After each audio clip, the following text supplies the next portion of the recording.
सत्संग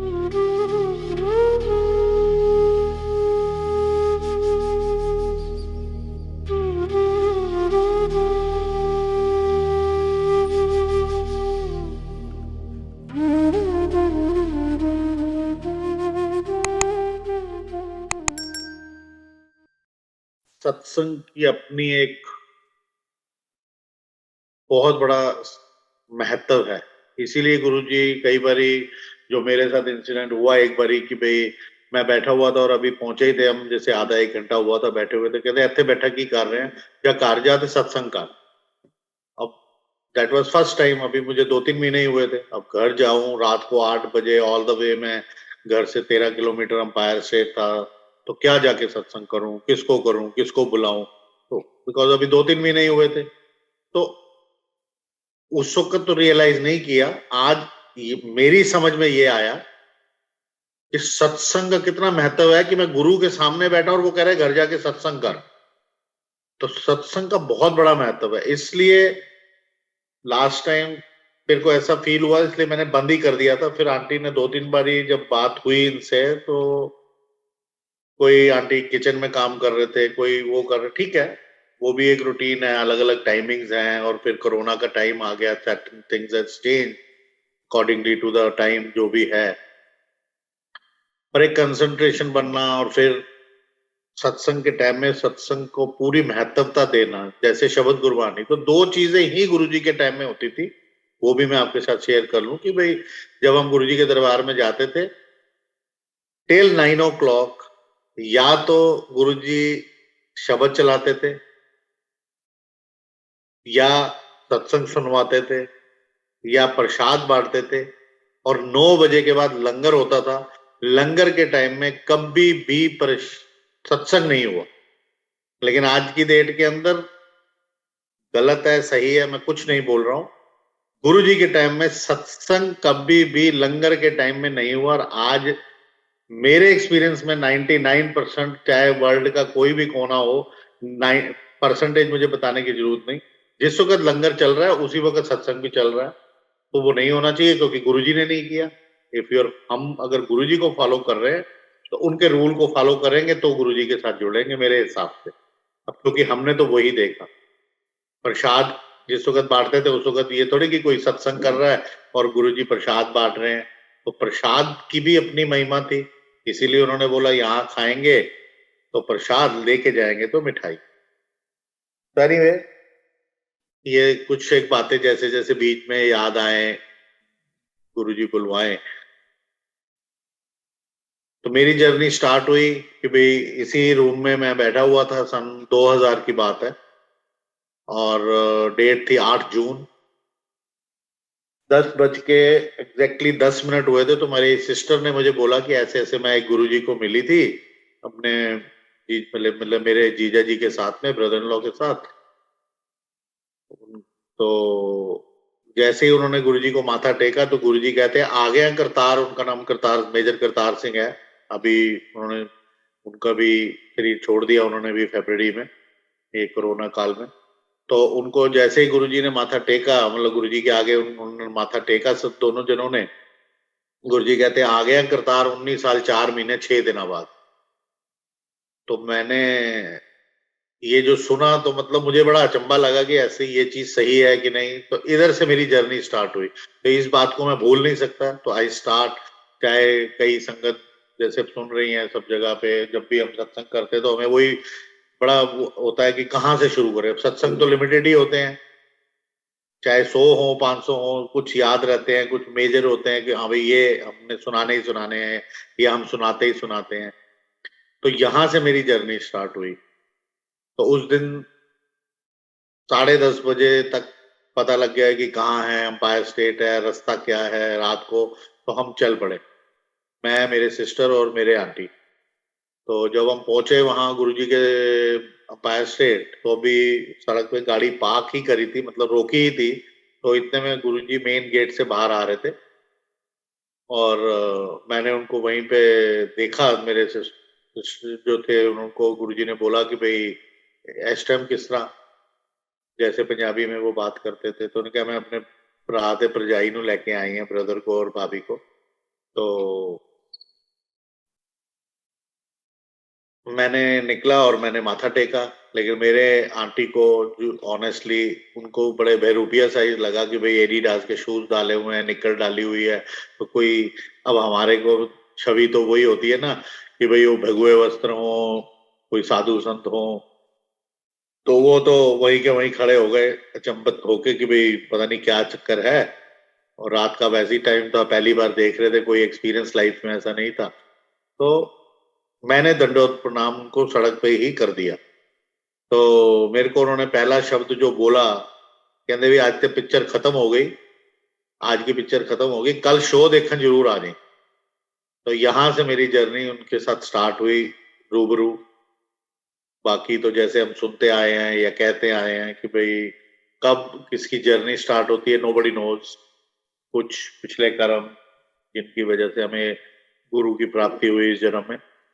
तो उस दिन फिर वो गाड़ी में जब बैठने लगे तो एक पैर अंदर एक पैर बाहर था, तो मुझे कहते कि जब मेरा मंदिर देखा, तो सिस्टर को तो मालूम ही था, वो हमको लेके मंदिर के मतलब फायर शेड जो जगह है वहां पे, किसी की जो सुधा आंटी का घर है वहां ले गए। दो अंकल और दो आंटी सेवा कर रहे थे, साफ कर रहे थे, क्योंकि अदरवाइज तो संगत जा चुकी थी, कुछ जा रहे थे। तो हमको उन्होंने चाय प्रसाद वगैरह दिया और अपना हमने वहां पे माथा टेका सिंहासन पे, जो भी बड़ा अनयूजुअल था, क्योंकि हम being a Sikh I never, मैं कभी गया नहीं था ऐसी किसी भी जगह पे, तो हमने तो गुरु ग्रंथ साहब पे माथा टेका है हमेशा। तो वहां उस दिन मत्था टेका, अगले दिन से हमने जाना शुरू कर दिया। कल परसों भी ऐसे ही कब थोड़ा सा भी जैसे खुला है माहौल, हालांकि फिर वापस कोरोना का कुछ चक्कर चल रहा है, लेकिन अभी एक दो सत्संग से यहाँ हुए लाइव, तो गए। तो मैं वहां वैसे ही सोच रहा था, अच्छा इधर करना है सत्संग तो कौन सा करें, बार बार वही हम रिपीट करते हैं, तो कई बार लगता है कि ये तो रिपीट कर दिया। तो मैं सोच रहा अच्छा कौन सा नहीं किया, कौन सा नहीं किया, तो कुछ ऐसी बात हुई। तो जैसे गुरु जी का देश हो, क्योंकि मालूम नहीं है कि सत्संग को सुनने के बाद, क्योंकि वहां पर भी हम जब बैठे होते थे तो कई सत्संग को मैंने मे बी 30-40 टाइम्स भी सुना।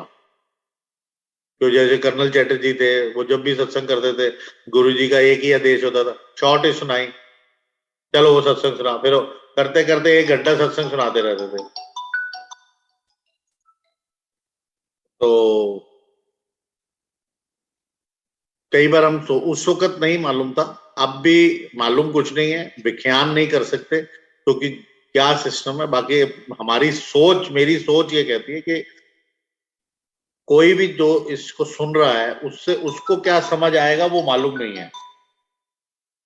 तो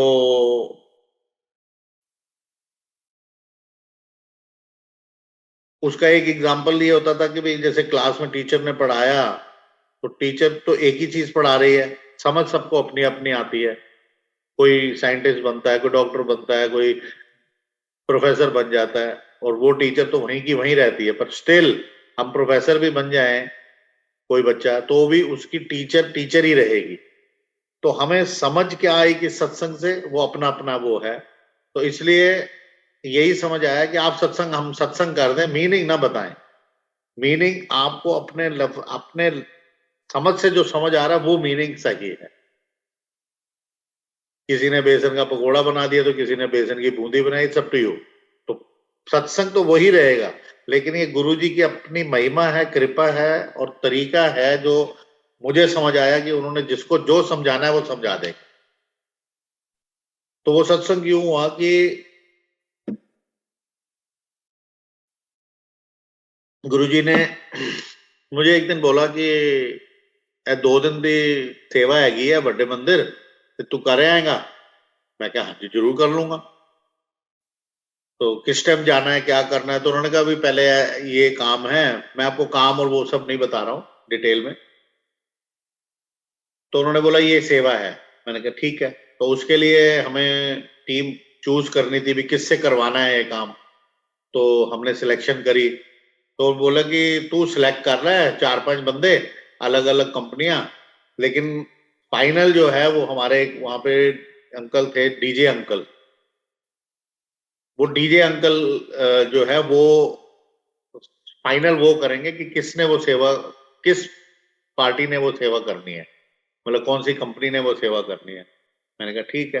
अब 2 दिन का काम था, तो मैंने 5 जने सिलेक्ट करे, उनको हमने वहां मंदिर में बुला लिया। उसमें से एक बंदा क्रेप कर रहा था कि आपने मुझे सोमवार वाले दिन करा लिया मुझे। मैंने कहा भाई क्या हुआ, अब मुझे तो ज्यादा कुछ ऐसा मालूम नहीं था। तो वो बोले कि मुझे ना आज के दिन शिवलिंग पे जाना होता है, वहां पे जल चढ़ाना होता है, वहां पे कुछ नारियल चढ़ाना होता है।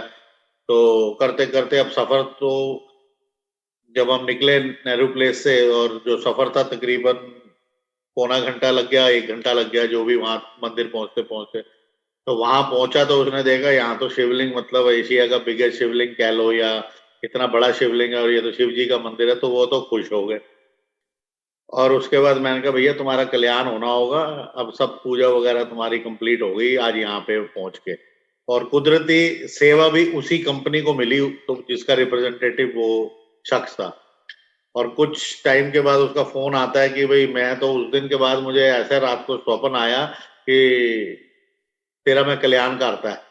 तो अभी जबकि उसने गुरुजी का तो वहां स्वरूप वगैरह ही देखा होगा, तो उसने अपनी कंपनी खोल ली कुछ टाइम के बाद ही।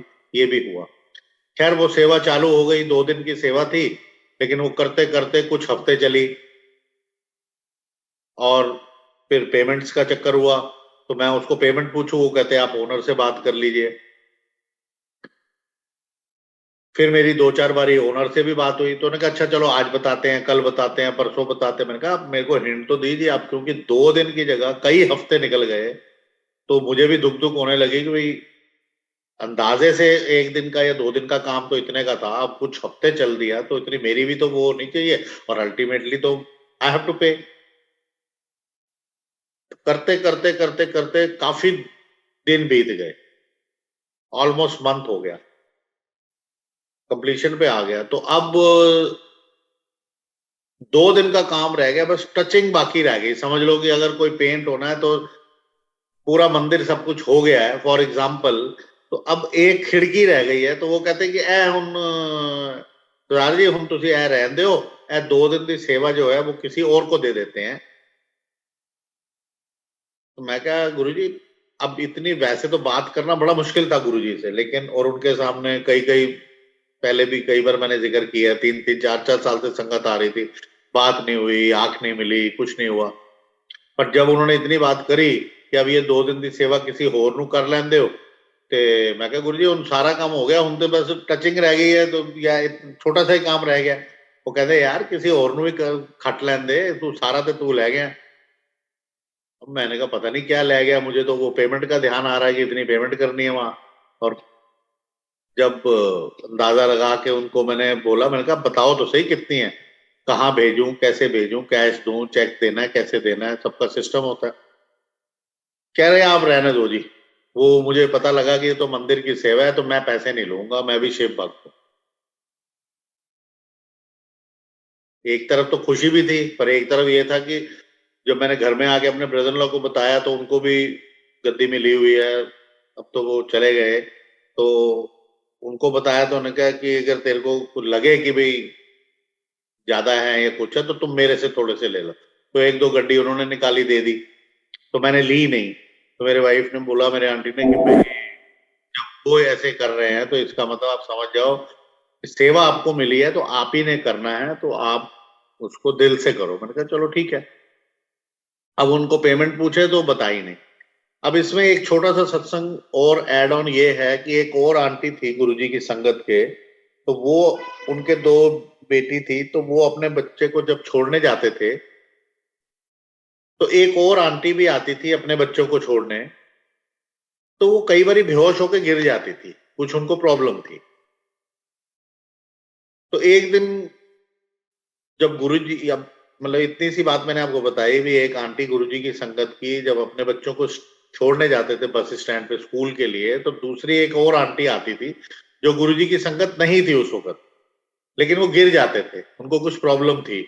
और फिर कई बारी वो गुरुजी की संगत की आंटी उनको छोड़ने जाती थी सुबह। कभी बच्चों को लेने गई, तो बच्चे घर में पहुंचने हैं, तो घर वाले जैसे हस्बैंड बाई चांस घर पे अंकल, तो वो कहते थे लेट कैसे हो गए, कहते उसकी तबीयत खराब हो गई, उसको छोड़ने गए। कहते उसका तो आए दिन का यही है, तो भाई दिखाते क्यों नहीं, कहते दिखाते हैं दिस एंड दैट। चलो ये बात हो गई। अब इसका क्योंकि आगे इसमें लिंक है, इसलिए मैंने ये बात आपको बताई। तो अल्टीमेटली जब पेमेंट नहीं ली तो मैंने कहा मैं गुरुजी को बताऊं या नहीं बताऊं। तो मैंने एक दिन खुशी से गुरुजी को बता दी कि भाई गुरुजी ने उन्हें पेमेंट तो लेती नहीं बंदे ने, जिन्हें भेजे सी के काम करने वास्ते बंदे डेली आते थे, 3 व्हीलर पे मशीनें लेके आते थे। तो गुरुजी ने कहा अच्छा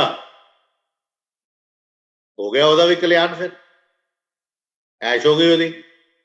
अब मैं सोचूं सेवा चलो उसने कर दी, पैसे नहीं लिए और उसका कल्याण हो गया, चलो ये भी अच्छी बात है, मैंने तो सिर्फ जो करना था कर ही लिया।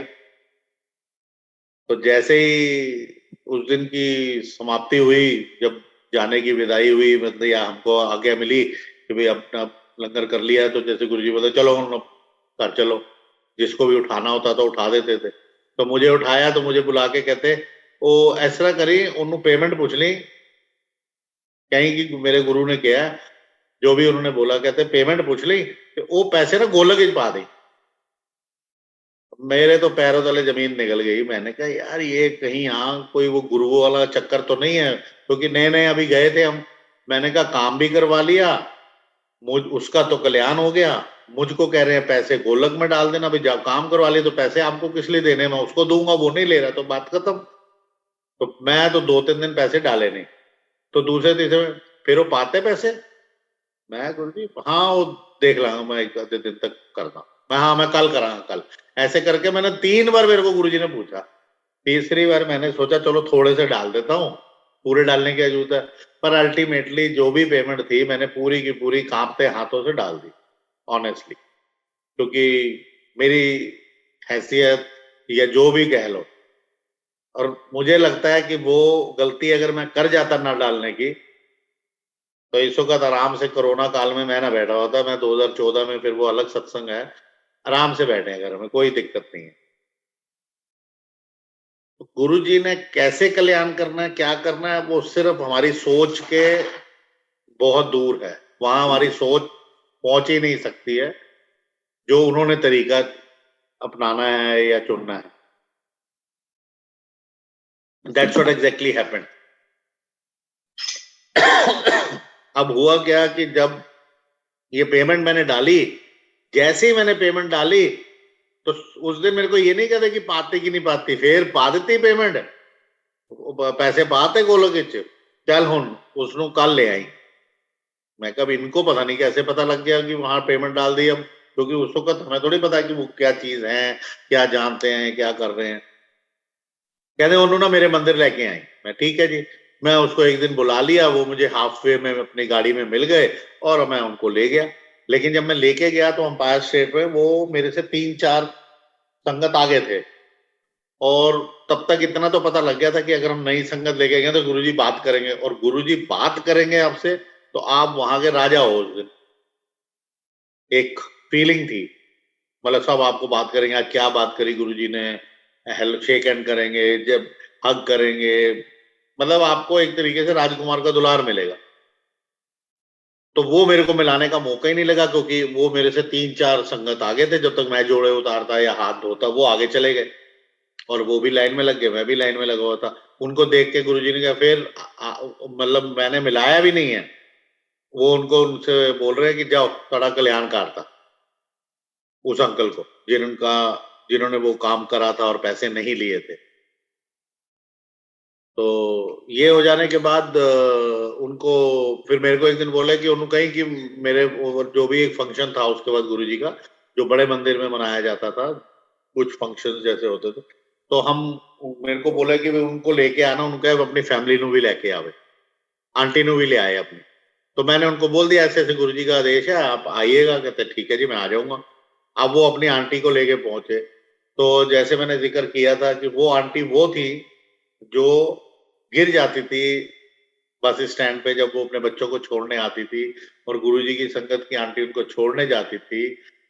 अब वो ठीक थी, क्योंकि जब वो उनका मिला वहां मिले, क्योंकि वो आंटी हमारे को जानने वाले थे। तो हम भाई सारी 700, अगर उस वक्त 2000 संगत थी, ज्यादा से ज्यादा 1000-1500 थी तो मंदिर में, तो ज्यादा संगत नहीं थी। तो वो आंटी को ने जब उस आंटी को देखा, भी आप कैसे, कहते ये सरदार जी मेरे अंकल को मिले थे, वो लेके आए। तो कैसे देखो सबब बनता है। वो आंटी गिरती थी, उनको पता था, हमें पता ही नहीं था कुछ। मेरे को गुरुजी बोल रहा था कल्याण कर दिया, उस आंटी को उन्होंने ठीक भी कर दिया विदाउट। तो कौन सी चीज क्या, कौन सा सत्संग, क्या प्रसाद, कुछ पता नहीं। तो इस तरीके से ये वाला कार्य मतलब हुआ। और उसके बाद हमारा क्या कल्याण किया, अगेन ये सब अब इस सत्संग को सुनने के बाद आपको क्या मिला मुझे मालूम नहीं है। आपने सुना, आपको क्या मालूम पड़ा, किसी को क्या सेवा मिली होगी, कोई सत्संग से कुछ समोसे की सेवा मिल गई या कोई लंगर प्रसाद। If it is related to Guru ji तो वो कुछ भी सेवा हो सकती है। जैसे अभी ये आंटी इतना महान कार्य कर रहे हैं कि भी चलो उतनी वर्ल्ड वाइड संगत को जोड़ रहे हैं। मैं तो जानता नहीं इनको, कहीं इन्होंने सत्संग सुना, किसी को किसी का आता है सवाल कि आपने वो सत्संग किया था, आपने तो ये खोल दिया या आंखें खोल दी। तो उसमें मैं तो डॉक्टर हूं नहीं कि मैंने ये कर दिया या वो कर दिया। हमने तो सिर्फ सत्संग किया है। ये मान के चलो कि ये सत्संग भी आपका नहीं है या मेरा नहीं है ये सत्संग। हाँ, इससे रिलेटेड टू मी, इसमें मैं भागीदार बनाऊं। पिक्चर मेरी नहीं है, मैंने पिक्चर देखी है। अगर मैंने कोई भी पिक्चर देखी, शोले पिक्चर देख ली, तो सो व्हाट, उस शोले पिक्चर के किरदार मेरे थोड़ी हो गए। अगर मैंने टिकट खर्ची है तो वो किरदार वही है। इसी तरीके से हम सब किरदार हैं, सिर्फ अपना अपना रोल अदा कर रहे हैं। ये अब समझ आ रही है उसको। अच्छा सत्संग सुनाना, मेरा सत्संग, मेरा क्या है इसमें, मेरा है क्या? कल्याण तो मेरा किया है अगर वो पेमेंट दी है तो, और काम करवाया अगर मंदिर में तो बहुत बड़ी बात है। तो बात बड़ी क्या है, मंदिर में सेवा कराई है तो वो आज की डेट के अंदर आप जिस मंदिर में भी सेवा कर रहे हैं, अपने घर में सेवा कर रहे हैं या किसी शख्स की, अब ये मेरी समझ की बातें हैं तो ये मैं नहीं करता हूं। मैं सिर्फ एक छोटा सा एग्जाम्पल देने के लिए आपको शेयर करी। मैंने सत्संग सुना दिया, मैटर ओवर। उसके बाद आपने जो समझना वो समझिए। प्रवचन नहीं करने हैं, गुरु जी ने कभी प्रवचन ही नहीं करे। तो जब गुरु ने नहीं करे तो मैं कौन होता हूँ, या आप कौन होते हैं, या कोई भी कौन होता है। सिर्फ आप बाणी सुनो और सत्संग सुनाओ, दैट्स इट, मैटर ओवर। हाँ, ये मैं जरूर बोलूंगा क्योंकि गुरु जी ने ये किया। आपने क्या करना है, टोटल अप टू यू। ऐसे ही एक बारी गुरु जी को मिलने से पहले, 2000 में मिलने से पहले, मैं 1996 में भृगुस के पास गया था। तो वहां मैंने अपना भविष्य वगैरह पूछा। तो उन्होंने, तब मैं गुरुजी को नहीं मिला था, गुरुजी को मैं 2000 में मिला हूँ, एज आई टोल्ड यू। तो 1996 में मैं जब भृगु को मिला तो उन्होंने बताया भी आपके ना चौथे महीने में, फला ईयर में, और 8वें महीने में आपके जो बच्चे होंगे उनकी डेथ होगी। और वो हो गई। और फिर उन्होंने ये भी बोला था कि ये उपाय वगैरह कर लो। तो मैं हिसाब से चलने वाला इंसान, मैं उपाय वगैरह कुछ करे नहीं। तब मैं गुरुजी को तो मिला नहीं था, और ना मैं इधर उधर, बस वो भृगु किसी ने बताया, हम किसी के साथ गए तो हमने भी चले गए, वो भी चले गए। तो उन्होंने बोला आपके ना अब इसके बाद 4 बेटे हैं, लेकिन आप ये उपाय करा लो। मैंने उपाय नहीं कराए। तो किसी तरीके से हमारी 1998 में दूसरी बिटिया हो गई। पहले मेरी एक बेटी थी, फिर 1998 में भी बेटी हो गई। अब 2000 में हम गुरुजी को मिल गए। तो एक दिन ऐसे ही गुरुजी का दरबार लगा हुआ था, तो एक आंटी आई, गायनेकोलॉजिस्ट हैं वो। तो गुरुजी ने बोला और भी आंटी तेरी गायनिकी पूरी हो गई, जा तेरा कल्याण किता, सवेरे टेस्ट करवा ली। मेरे 2 बच्चों की डेथ हो चुकी थी, 2 बच्चे, 2 बेटी थी, लेकिन मुझे ये टेस्ट टूस्ट नहीं पता था क्या होता है।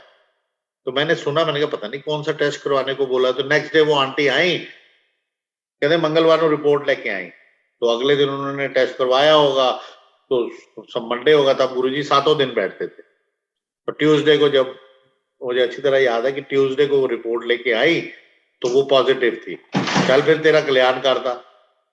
वो भी मेरी समझ में नहीं आया कि भी पॉजिटिव आ गया तो कल्याण क्या हो गया, दिस एंड दैट। चलो 9 महीने के बाद वो बेबी ले आई।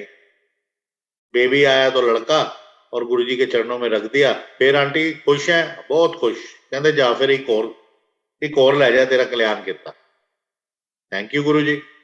अब उनके अंकल आए, वो भी नमस्कार करने गुरुजी को। नमस्कार की, फिर अंकल खुश हैं, जा तेरा कल्याण किता, ऐश कर, एक और दिता तेन। घर चले गए। कल टेस्ट करवा के आई आंटी का, टेस्ट करवा के आ गए, 9 महीने के बाद जुड़वा हो गए। जुड़वा लेके आ गए तो एक आया ने पकड़ा, एक अंकल ने, एक आंटी ने। जो पुराना वाला था वो आया के पास चला गया, नए वाले अंकल आंटी के पास। फिर उन्होंने, और मैं गुरुजी के 6-7 फुट की दूरी पे, चांस की बात है कि बैठा हुआ था। आदत थी कि पास बैठना है। सेवादार कई बार बोलते थे पुरानी संगत जो है ऊपर जाके बैठो या पीछे चले जाओ, नई संगत को आगे आने दो। गुरुजी के समक्ष ये हुआ कि यस, पुरानी संगत का वर्ड यूज हुआ कि पुरानी संगत अब पीछे जाके बैठे। तो पुरानी संगत नई संगत बस इसका है, और कोई इसमें फर्क नहीं है। जैसे आपको सत्संग है, जैसे आपको दुख दर्द है, ऐसे पुरानी को भी है, नए को भी है, सबको है। तो उस दिन जब उनको दो जो नए आए शिशु, तो मैं मन में कुछ और सोच रहा हूँ। मैं कह रहा यार, ये मेरे को ये नहीं समझ आती है, गुरु जी की खान में से निकलते लड़के ही हैं। और उससे पहले भी, आगे भी 7 साल उनकी सामने जब भी ये माहौल बना रहा, हमेशा लड़के। मैंने लड़की का कोई सत्संग ही नहीं सुना शायद, जहां तक मुझे याद है। मैंने कोई, तो मैं यही सोचता था, मैंने कहा इनके खान में से सिर्फ लड़के ही निकलते, ये क्या चक्कर है? डाई क्या उसी की बनी हुई है, लड़कों की? खैर, वो जब 2 लड़के लेके आए तो उन्होंने फिर वही रखा। तो उन्होंने आंटी को बोला, आंटी खुश है? कहते गुरु जी बहुत अपार कृपा, बहुत कृपा, हाथ जोड़ के बहुत खुश, बहुत खुश। चल फिर तेरा कल्याण किया, एक और ले जा। वो तो चरण पकड़ लिए उन्होंने, कहते ना ना गुरु जी, मैं 6 महीने हो गए विदाउट पे। एक आया ने पकड़िया, एक अंकल ने पकड़िया, एक मैं पकड़िया। तो मैं तो 6 महीने की छुट्टी लेके बैठी हुई हूँ, और नहीं चाहिए, थैंक यू सो मच। और नहीं चाहिए, नहीं चाहिए, पर चरण पकड़ ली कि अब नहीं चाहिए। मैं ये सारा देख रहा था। मैंने, चलो 2 लड़कियां हैं तो एक लड़का सारी दुनिया को होता है या नहीं होता, मतलब मेरे मन में भी वही एक कॉमन सी बात आई। मैंने कहा चलो एक लड़का गुरुजी से मांग लिया जाए आज। तो मैंने भी मौका देखा। अब गुरुजी से मांगना कोई आसान तो था नहीं, मतलब उनके समक्ष जाना, बात करना। कि बात कर रहे इतना आसान, इसका 100 गुना। मतलब प्रिंसिपल को मैंने कमरे में बंद कर दिया था अपनी जिंदगी में, लेकिन वो 100 प्रिंसिपल से भी ऊपर वाली उनके आगे बात करना। हालांकि उन्होंने कोई डांटना नहीं है, कोई गाली गलौज नहीं करना है, या आपको कोई थप्पड़ नहीं मारना है, या कोई डंडा नहीं बजा देना, लेकिन बहुत मुश्किल था, ओरा ही ऐसा था उनका। तो मैंने जो है अपना किसी तरीके से हिम्मत करी, और देखा कि सब बिजी हैं, और मतलब लंगर लग रहे हैं तो सब बिजी हो गए। अब लंगर के टाइम में चुप गुरुजी बैठे हुए हैं, कोई उनके पास नहीं। मैं चुपचाप जाके ना उनकी चरण पकड़ लिए। की गल है? मैं गुरुजी, एक मुंडा चाहिए था। बड़ी हल्की सी आवाज निकली, आधी मन में रह गई, आधी मुंह में रह गई, आधी निकली की। फिर कहते की, मैं कहा गुरुजी एक मुंडा चाहिए। मुंडा चाहिए? फिर कमलियां गल्लां नहीं करी दियां, नड़ जा, ਆਪਾਂ ਦੂਜੇ ਕੰਮ ਕਰਨੇ ਨੇ। मैं क्या गुरु जी वो मना कर रही, तुम कहते एक और लै जा, तो मैनू एक दे दो। मतलब मैं तो ये सोच रहा हूँ ना भी, चेक काटना जैसे जाते ना भी, हाँ भी कुछ चेक काट दीजिए सेवा के लिए, तो मैंने कहा भी एक सानू भी दे दो। मैं क्या वो मना कर रही है, तो फिर मैं गुरु जी से वार्तालाप कर रहा हूँ, मतलब ये डिस्कशन है। मैं क्या उनको मना कर दिया, वो मना कर रही है, और आप कह रहे एक और लै जा, तो मुझे भी दे दो एक। कहते नहीं, आप एक भी नहीं करना, तेन पता ना तेरे 4 मुंडे है। तो मतलब उन्होंने वो जिक्र किया जो मुझे भृगु ने 96 में किया था। तो आज की डेट के अंदर तो हम जानते हैं कि वो विधाता हैं, विधि का विधान लिखने वाले हैं, चेंज कर सकते हैं वट एवर इट इज, जैसे जैसे जिसकी समझ में जो है। तो एनीवे वो फिर हमने ना फिर कोशिश करी, ना हमने मतलब कोई फिर दोबारा कभी उनको मैंने मांगा। दैट वाज ओनली थिंग, मतलब तो वो एक ही बात थी जो मैंने उनको जाके बोला कि मुझे ये दो। उसके बाद ये जैसे जैसे समझ आती गई कि भाई जो कर रहे हैं वो ठीक है, जो होना है वो हो ही रहा है, और मोर और लेस बहुत अच्छा ही हुआ होगा। क्योंकि मालूम ही नहीं कि क्या और होना चाहिए था या नहीं होना चाहिए था, और जो हुआ है मुझे लगता है कि वो बेस्ट हुआ। इसी तरीके से 2001 1 अप्रैल 1 अप्रैल मेरी कंपनी बंद हो चुकी थी। तो मेरे को ऐसे आया मन में कि चलो मैं गुरुजी को बोलता हूँ। तो मेरी थोड़ी सी कोशिश ये रहती कि ना ऐसी कोई सिचुएशन बने, कोई ऐसा वक्त आए कि मुझे मांगना पड़े, तो मैंने सिर्फ गुरुजी को बता दिया। मैं कहा गुरुजी मेरी ना कंपनी बंद हो गई। कहता मैंने पता है, तेनू की दिक्कत है, जा तू रेस्टोरेंट खोल ले। तो रेस्टोरेंट, मैं फॉरेन एक्सचेंज बिजनेस में हूँ, एक कंपनी में नौकरी करता हूँ, 7-8 हजार रुपए कमाता हूँ, तो रेस्टोरेंट के लिए, मैंने कहा रेस्टोरेंट के लिए तो पैसे नहीं है। पैसे नहीं है, जा तेरी है, 13 साल चला ले। आप बिलीव करोगे, अगले दिन मेरी बॉस मुझे बुलाती है, वो कहती है कि तुम ये कंपनी लो, अगर चलानी है तो चला लो, नहीं तो मैं बंद कर रही हूँ, शाम कल सुबह से बंद कर रहे हैं, तुमने चलानी तो चला लो, कल कॉन्ट्रैक्ट लेके आ जाना। तो 2001 3 अप्रैल को कॉन्ट्रैक्ट हुआ और 13 साल चली। 2014 2 अप्रैल को मैडम का, मेरे बॉस का फोन आता है, कंपनी क्लोज कर दो और कोई क्वेश्चन नहीं पूछना, अगर आपको कोई किसी तरीके की कोई वो है तो आप सीए से बात करिए और उधर ही फैसला कर लो। सीए से क्या बात करनी कि गुरुजी ने 13 साल बोले थे, बॉस ने 13 साल दे दिए और उन्होंने कंपनी मुझे दे दी। कोई अपना कंपनी क्यों देगा? चेक साइन करके दे दिए, कॉन्ट्रैक्ट साइन कर दिया, कोई पैसे नहीं लिए, एज इट इज सब दे दिया। कोई कौन करता है? कोई भी नहीं करता। और चेक, ब्लैंक चेक साइन करके दे दिए। कौन देता है चेक साइन करके? बाप बेटे को नहीं देता आज की डेट के अंदर। तो लेकिन गुरु की कृपा थी तो ये सब हुआ। तो ऐसे ही एक और सत्संग है जिसमें मतलब गुरुजी की महिमा आज तक झलक रही है, हर सत्संग में जैसे झलकती है। तो ऐसे ही एक बारी हम जब गुरुजी के दरबार में गए, तो अभी मैंने माथा टेकना था, तो अभी मैं थोड़ी दूर पे था, तो एक अंकल को उन्होंने बुला लिया, तो साइड से राइट और लेफ्ट दोनों तरफ से वो अंकल आ गए। तो कुछ देर बात हुई, तो मैं इतने में आंखें बंद करके बैठा खड़ा हुआ था, तो 8-10 फुट की दूरी रह गई थी अभी गुरुजी से, और कोशिश होती थी कि एक बारी समझ आ गई थी कि गुरुजी से ना 6 फुट दूर से माथा टेकना है। तो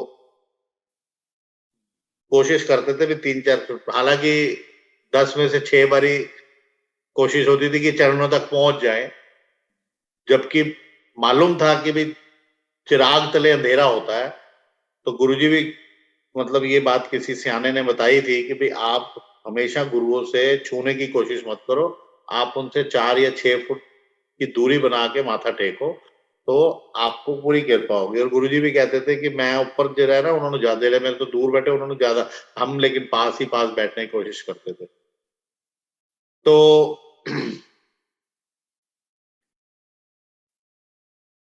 मैं तो ये बात 2000, मैं सत्संग कौन सा सुना रहा था वो दिमाग से ही उतर गया।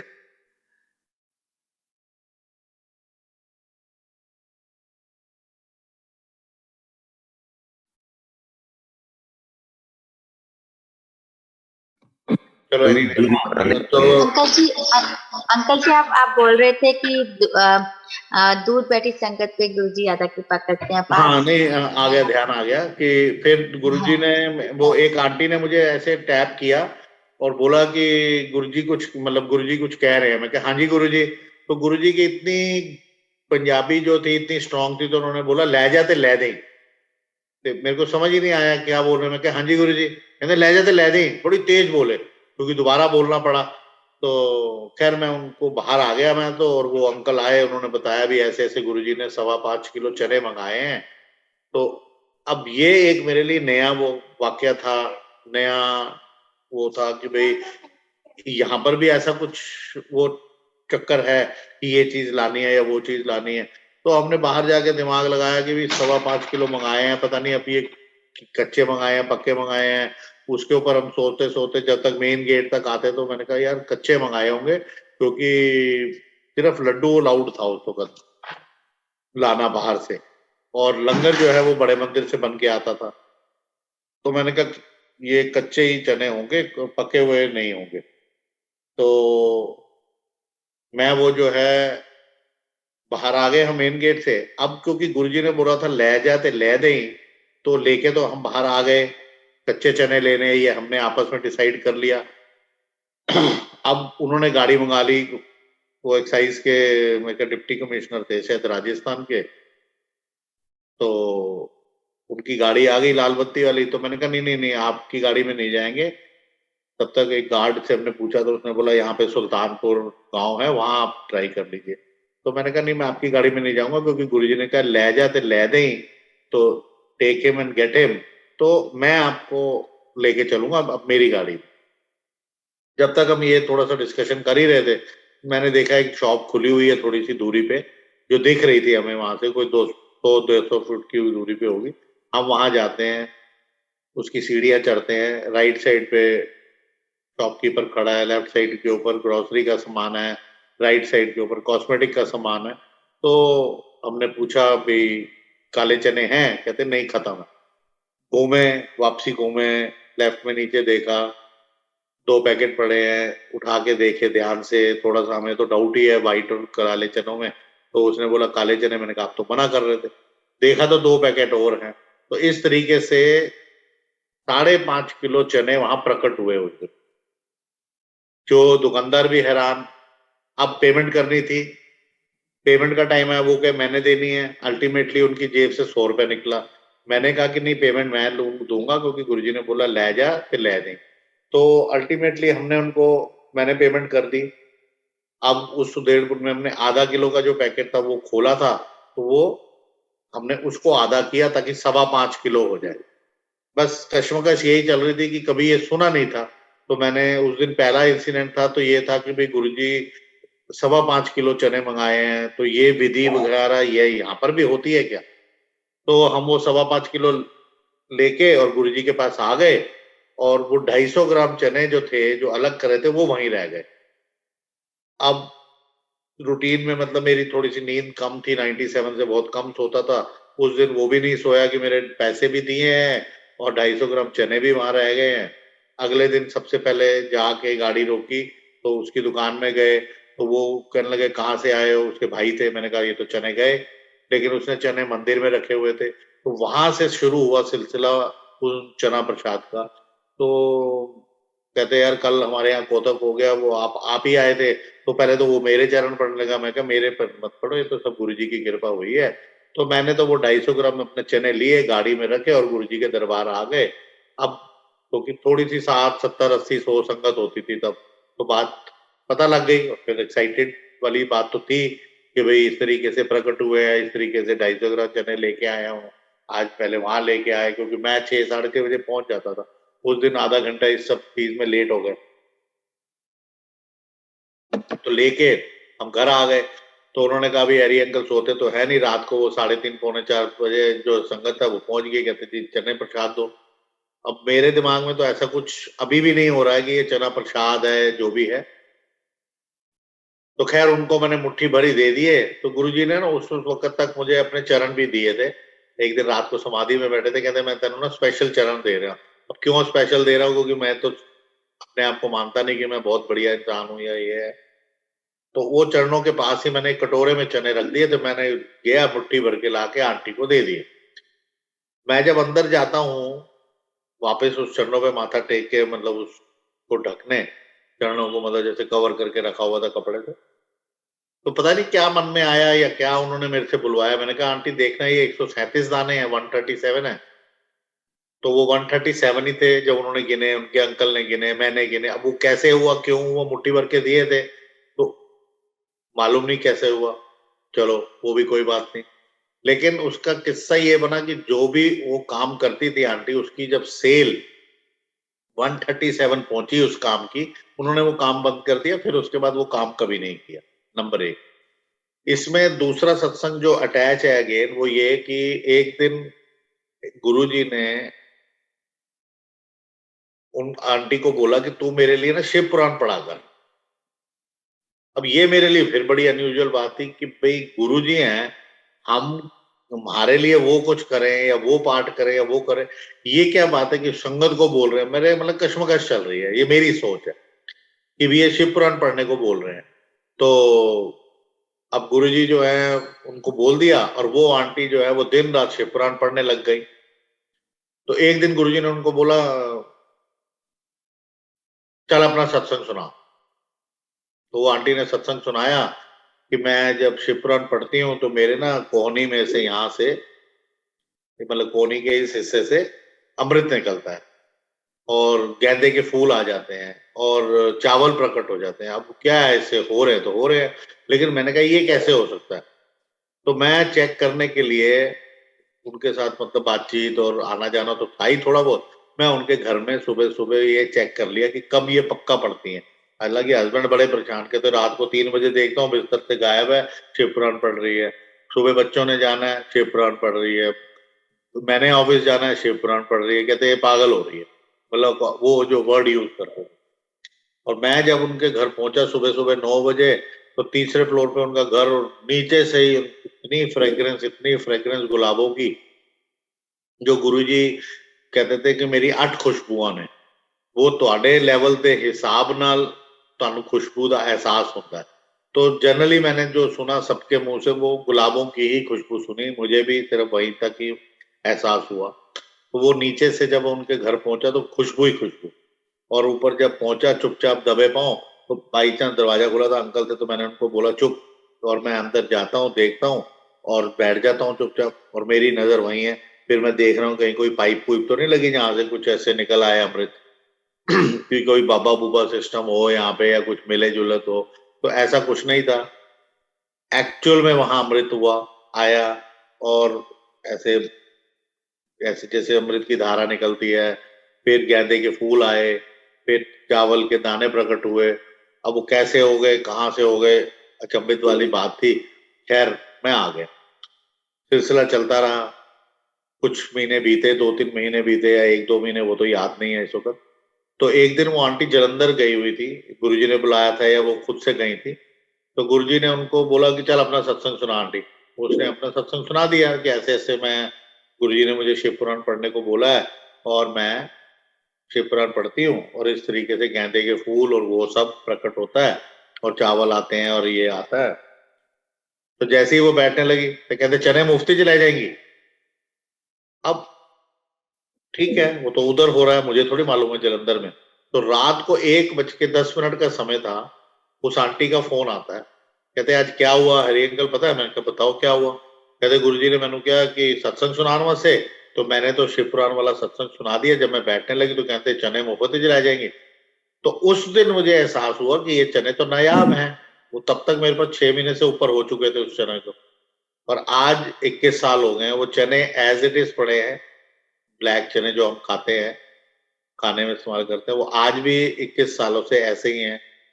और कोई ना खराब हुए, ना उसमें मिट्टी आई, ना कोई कीड़ा लगा है, ना कोई फंगस, ना कुछ। एक और सुना देता हूँ, ज्यादा वक्त ना लेते हुए। एक दिन ऐसे ही गुरुजी के दरबार में पहुंचा जलंधर, एक अंकल आए मेरे पास। तो कहने लगे चलो, तो मैंने किसी और को भी लिया, वो भी 1-2 बार ही गए थे गुरुजी से। तो हम वहां जलंधर पहुंच गए। ऐसे ही रास्ते में बात कर रहे, 8:30 बजे पहुंचेंगे। तो आप यकीन मानो कि 1 सेकंड भी नहीं, ऊपर नीचे एग्जैक्ट 8:30 पे एंट्री हुई। माथा टेकना है, मुझे पता नहीं क्यों एहसास हुआ कि गुरुजी ना कुछ डांटेंगे आज।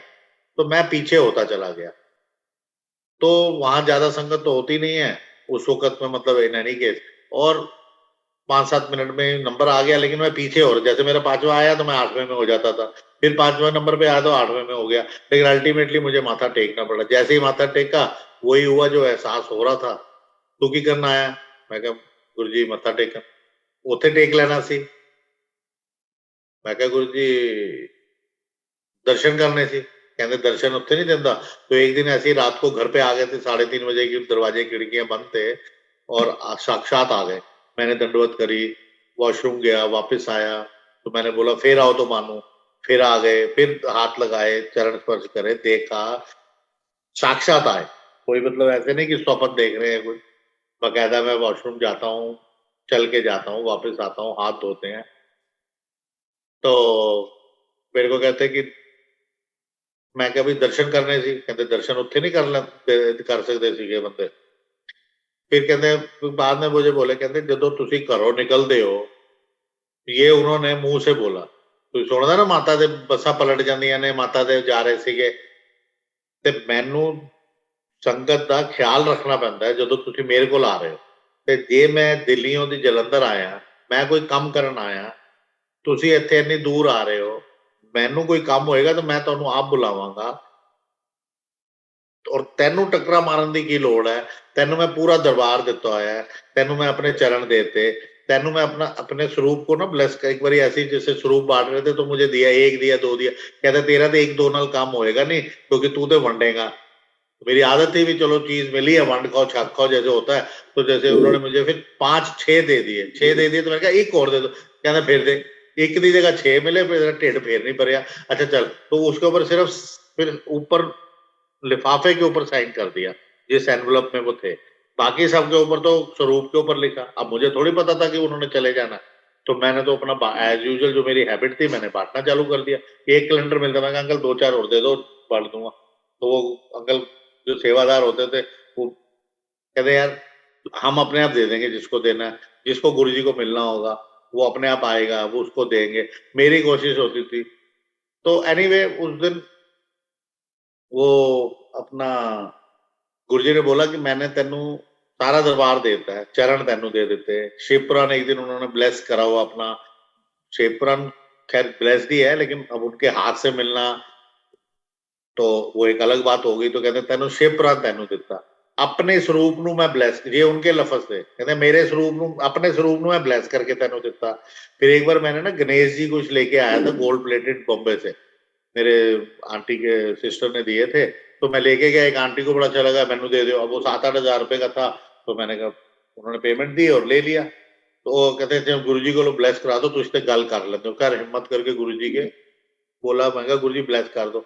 वो एक बार कर दिया, 2 बार कर दिया, तीसरी बार कहते, वो कहते यार तू की मेरे पुत्र नु मेरे को ब्लेस करा। अब मुझे क्या पता, मेरे को अपने गुरुओं के नाम नहीं पता, टू बी ऑनेस्ट। तो अब वो कहते गणेश जी मेरे पुत्र नु मेरे को ब्लेस कराई जाना है तू, तो मुझे क्या पता कि ये शिव है, मैं तो कह रहा हूँ गुरु जी है।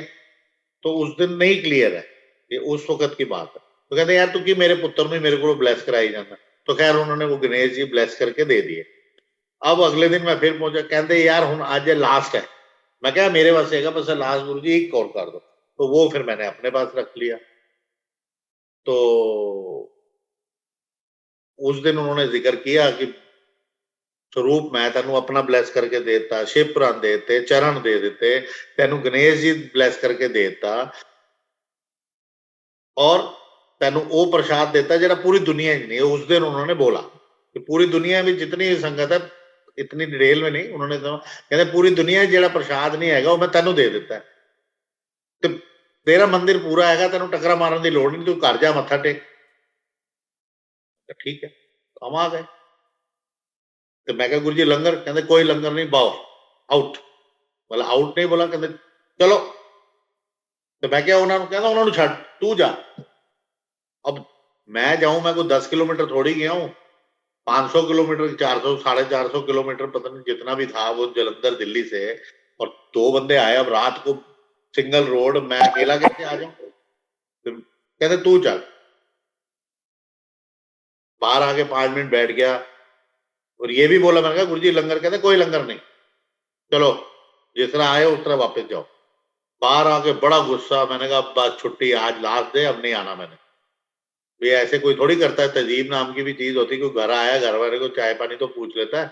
तो बड़े गुस्से में मैं आके गाड़ी में बैठ गया, 5 मिनट ही हुए थे, अब जाऊं ना जाऊं, आदेश तो हो गया लेकिन माने कौन। तो अभी 5 मिनट सोच रहा जाऊं कि ना जाऊं, उनकी वेट करूं क्या करूं, वो तो आए तो मेरे साथ ही हैं, वो तो चलो चले जाएंगे ट्रेन में बस में जैसे भी। 5 मिनट में ही मंदिर के बाहर ही अभी गाड़ी खड़ी थी, तो इतने में अंदर से सेवादार आया, गुरु जी बुला रहे हैं। मैं कहा बुलाने थे, बुला रहे हैं तो मैं नहीं जाता।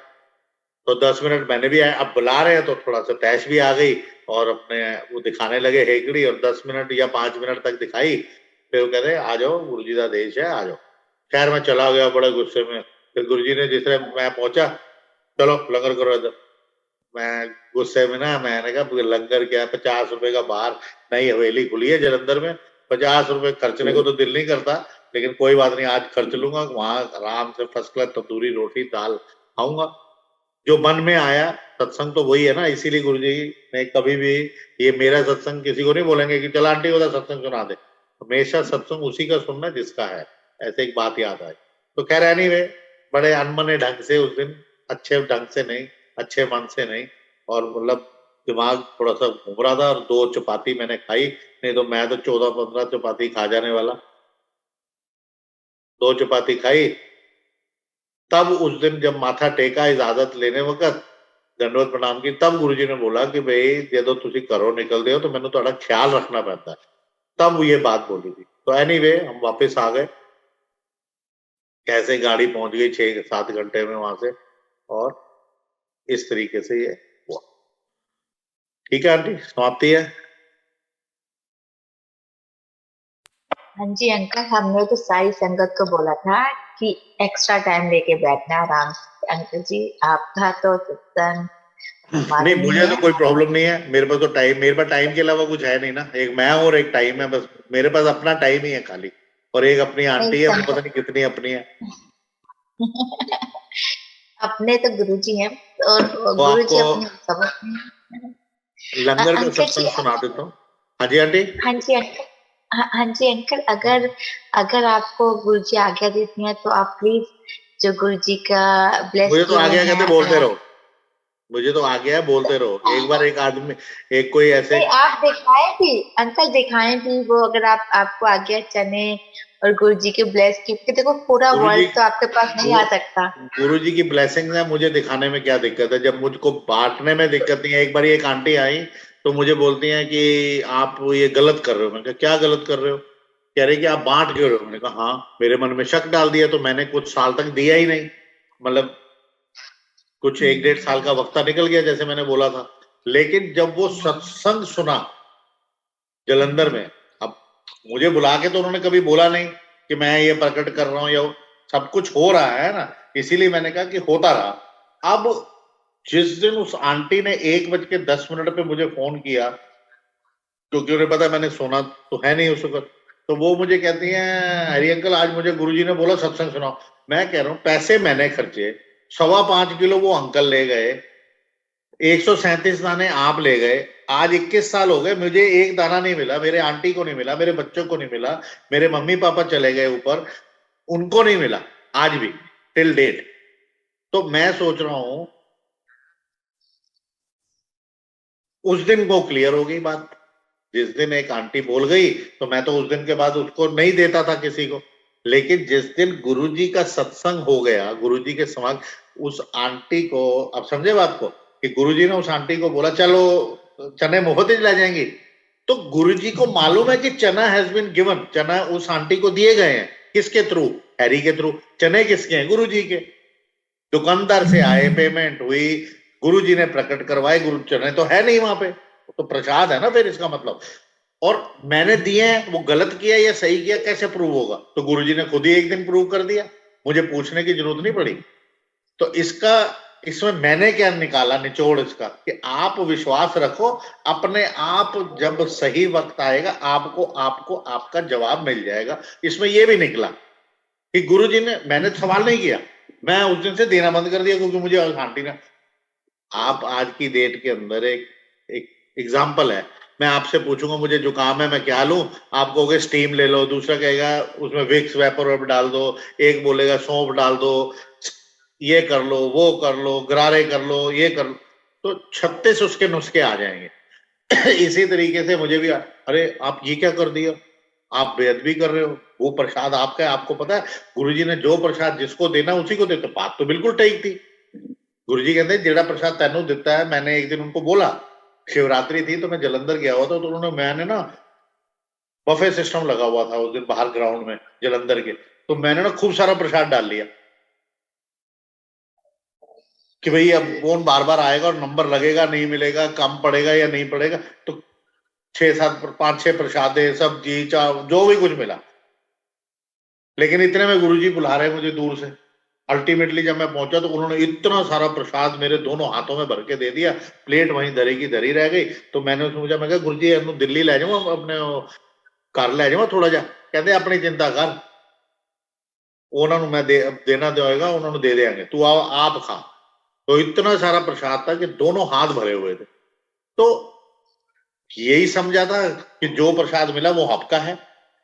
तो उस आंटी ने जब बोला तो मैंने कहा हाँ ये गुरुजी का मैसेज है।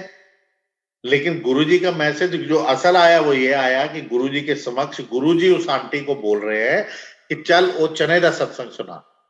ही नोज एवरीथिंग, उसमें तो कोई डाउट ही नहीं है।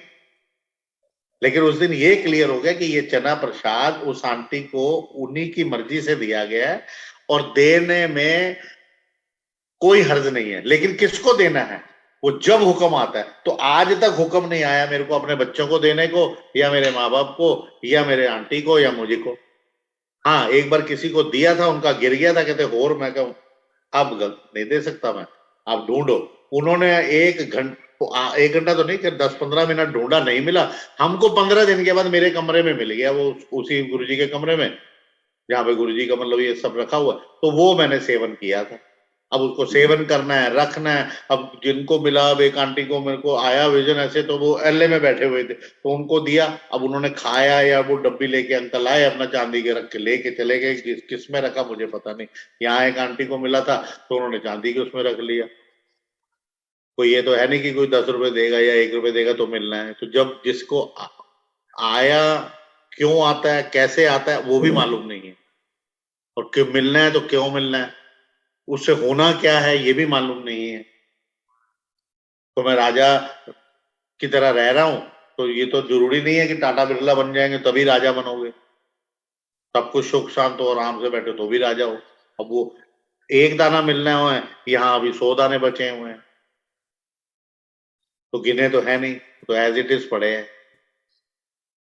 तो जवाब अपने आप गुरुजी ने दिया कि चने मेरे को मालूम है, चने मैंने बताना है किसको देना। तो उस दिन से मैंने ये मान लिया वो बताएंगे। तो उसके बाद कम से कम 25, 30, 35 चने बांटे हैं।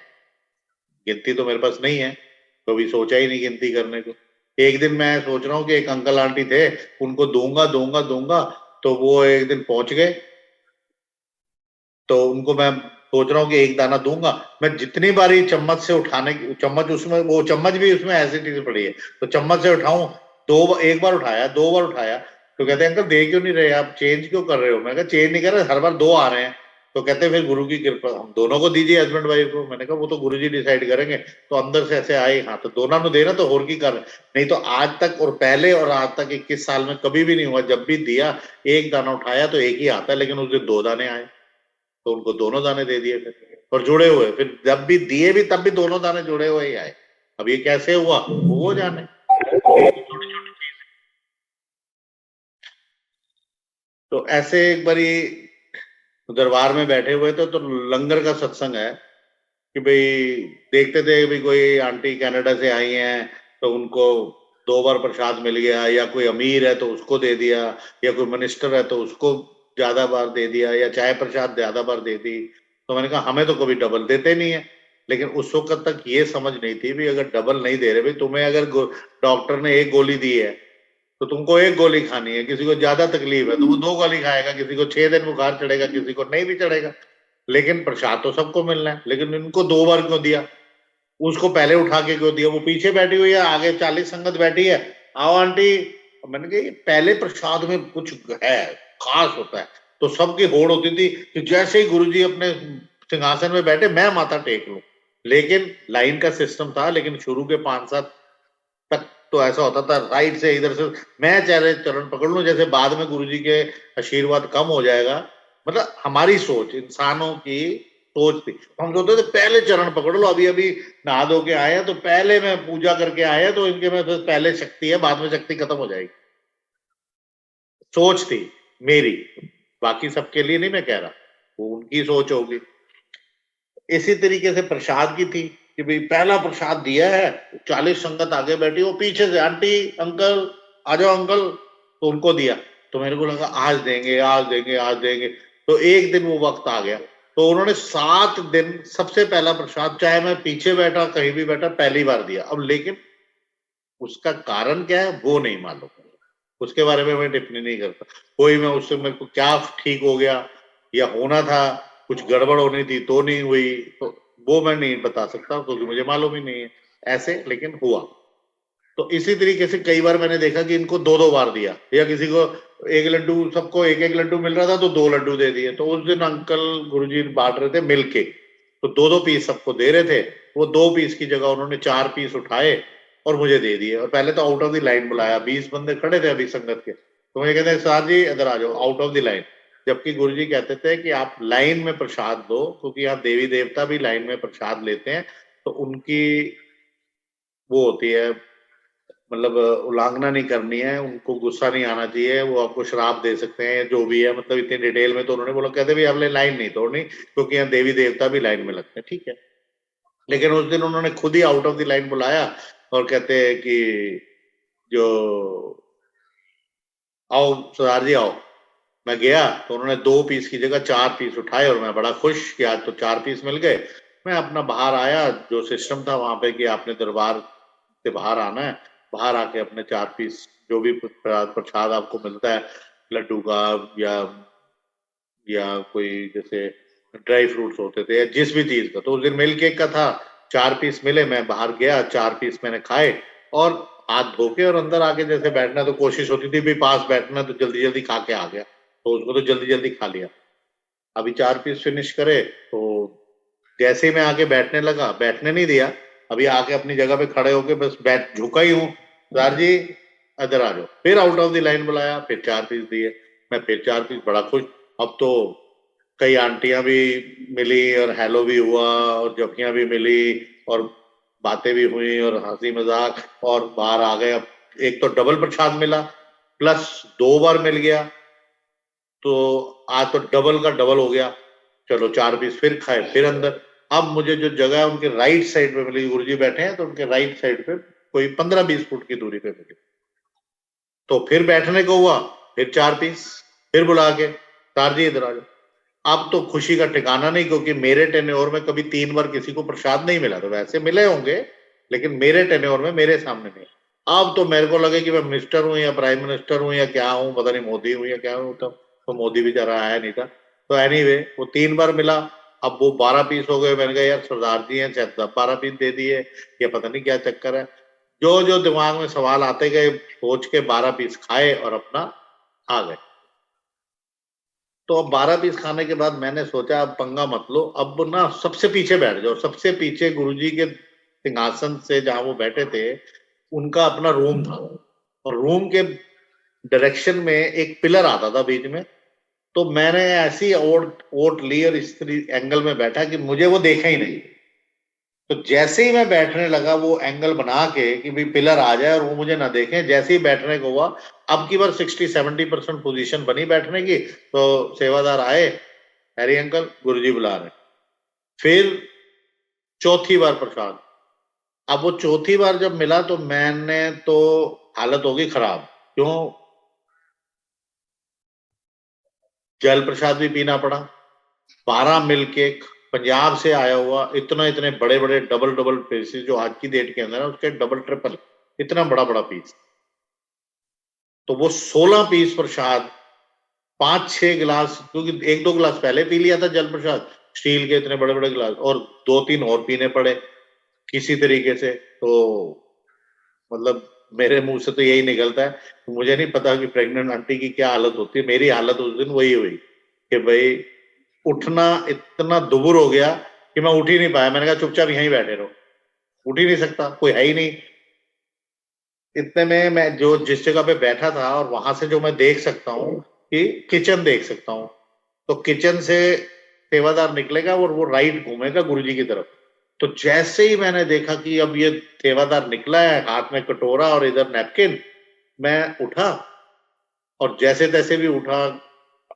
वो बन्नी सी बनी हुई थी, जो भी, जो बाहर छोटा सा एक वेड़ा जिसको बोलते हैं हम, तो अंपायर स्टेट में, तो किसी तरीके से उठ के जैसे ही मैं दरवाजे पे पहुंचा हूँ, सेवादार देख रहा हूँ वापस आ रहा है। अब मैं तो फंस गया था, क्योंकि उस वक्त तक मैं अंदर एंट्री कर चुका हूँ।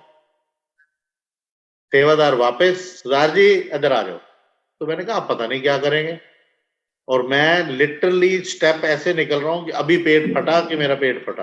पिलर पकड़ के सीढ़ी, 2 सीढ़ी है छोटी छोटी, इतने आराम से धीरे से उतरा हूं, जैसे वो इसलिए प्रेग्नेंट आंटी, जैसे प्रेग्नेंट आंटी चलती है ना धीरे धीरे, तो ऐसे गुरुजी की तरफ मुखातिब हुआ। तो उन्होंने क्या किया, इतनी बड़ी जो परात थी, इतनी काफी बड़ी परात थी जिसके अंदर मिल्क केक था, वो पूरी परात का चूरा इकट्ठा किया, गोला बनाया और मेरे हाथों में रख दिया, और मेरे इतने बड़े बड़े हाथ, ये जितने 2 हाथ आप देख रहे हैं, इसके अंदर वो गोला डाल दिया उस चूरे का, कम से कम 15 पीस का गोला। 16 पीस में खा चुका हूं उसको। गोले को लेके मैं बाहर आ गया, सारे हंस रहे कि इसका तो हो गया, आज डिलीवरी भी यही करके जाएगा ये। मैं बाहर आ गया, अब उसको खाऊं कैसे? तो मुझे वो आंटियां याद आई जिनको मैंने डायलॉग बोला हुआ था कि आंटी बंदे मंगन से खा लो, ऐसे करके खा रहे हो, हाथ से खा लो। कहते कितना खावा, इतना भर दिया गुरुजी ने प्रसाद, तो गिर जाएगा, एक हाथ में आ ही नहीं रहा। उस दिन वो गोला था, लेकिन एक हाथ में मैं होल्ड ही नहीं कर सकता। कहने बोली दोनों हाथों में वो गोला आएगा, एक हाथ में, तो मुझे वो डॉगी की तरीके से खाना पड़ा, और हेल्पर कोई नहीं। तो खत्म कैसे करोगे जब पहले 16 पीस खा लिए, 6 गिलास जल प्रसाद पी लिया। उसको खाते खाते वो पहली बार हुआ, 9 बजे एक ट्यून बजती थी, तो मुझे लग, और डेली, मतलब जिस दिन तक मैं 365 दिन गया हूं without missing a single day, Guruji मतलब 7 दिन बैठते थे और मैं 365 दिन गया हूं।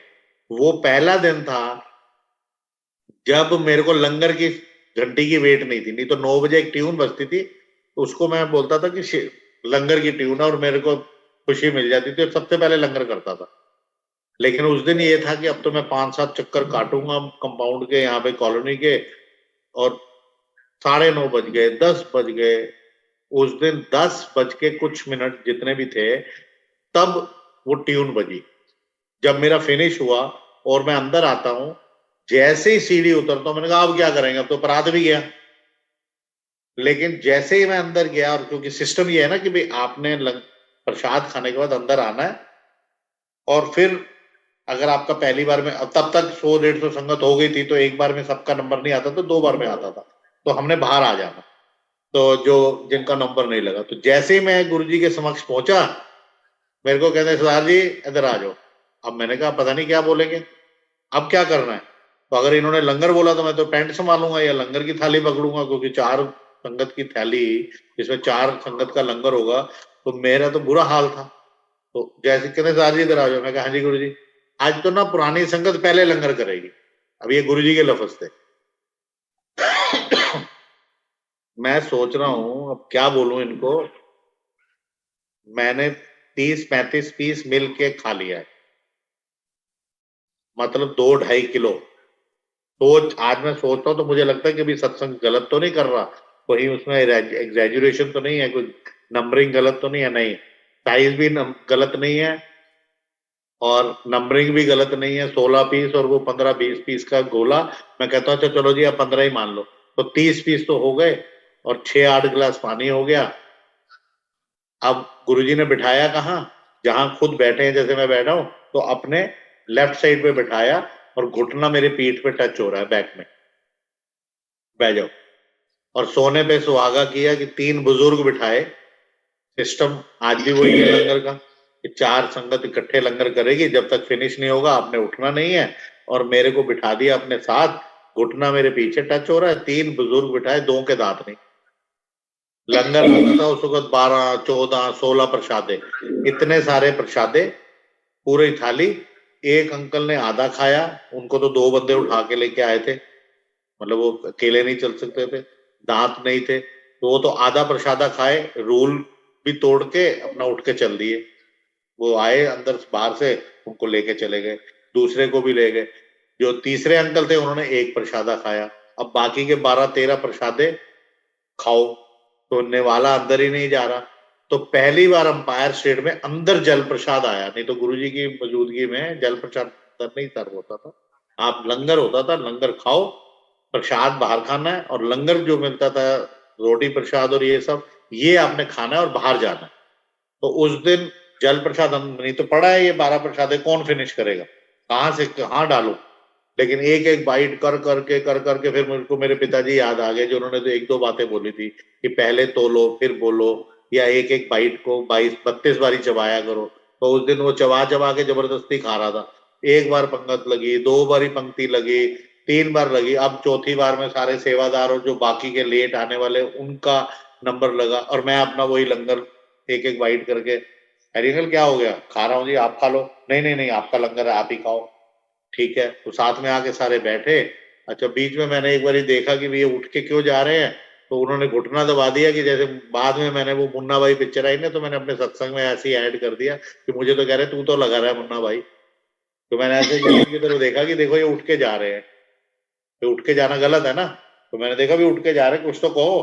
तो मैंने जैसे ऐसे देखा तो मेरे को घुटना दबा दिया, जो लगे रहा, बोला कुछ नहीं, मीनिंग मैंने अपने आप से निकाला। एनीवे वो दिन मेरी तो उन्होंने भरपाई कर दी। तो ये सब हो गया। फाइनल जब थाली फिनिश हुई, अब बिल्कुल बुरी हालत। उसी वक्त एक आंटी, काफी हेल्दी, अपने ड्राइवर या सर्वेंट या जिसके साथ भी वो आई, ऐसे झूलते झूलते आई, गुरुजी ले आंटी बड़ी लेट आई है, 12 बज गए, 11:30 बज रहे थे उस वक्त, बड़ी लेट आई है, चल वंड दे अपने हाथी। वो आंटी ने अपने हाथ डाले, हर थाली में 4-4 समोसे रख दिए। मेरी थाली में सबसे पहले रखा, क्योंकि मैं गुरुजी के साथ सबसे पहले बैठा था। तो 4 समोसे, बंदा मैं हूं, एक रख दो। तो वो 4 समोसे भी मैंने खाए, और समोसे तो I can have any time. तो वो आप अंदाजा लगा लो कि 30 मिल्क केक, 12-14 प्रसादे, और वो 4 समोसे। फिर भी नमकीन थे, मीठे खाने के बाद, लंगर खाने के बाद, तो एंजॉय किया। पर आज सोचते हैं तो बस वो सोच में ही रह जाते हैं। अब तो खुद को भी कई बार शक हो जाता है बोलने वक्त, लेकिन सच्चाई तो यही जल है। प्रसाद रह गया अंकल जी, एंड में जल प्रसाद ऐड नहीं करा कि 6 गिलास जल प्रसाद भी। हाँ जी, मैंने जल कहा प्रसाद। आपने 6 गिलास जल प्रसाद भी, 4 समोसे, 30 आवाज मेरे को क्लियर नहीं आ रही मिल्क। आपकी।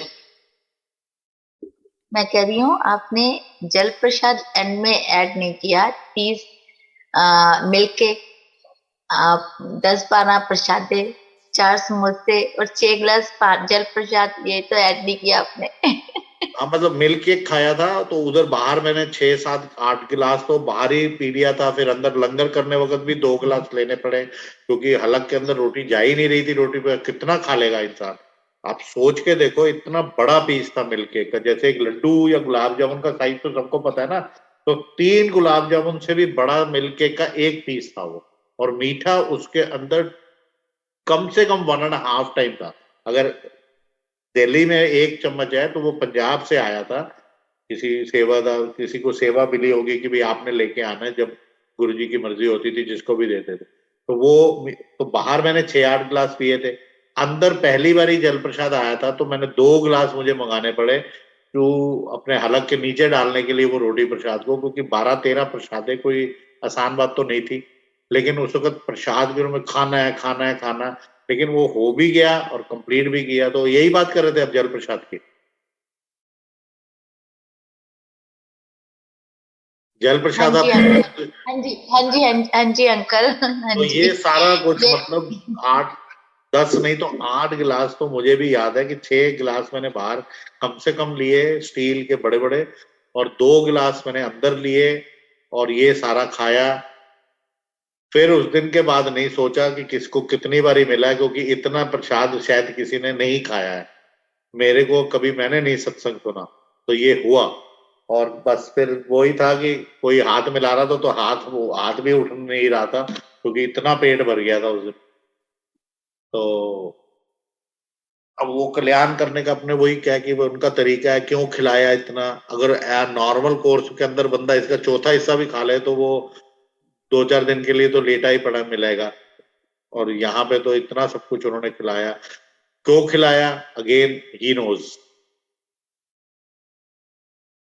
तो आई थिंक यही गुरु जी का जितना हुक्म था वो दिया।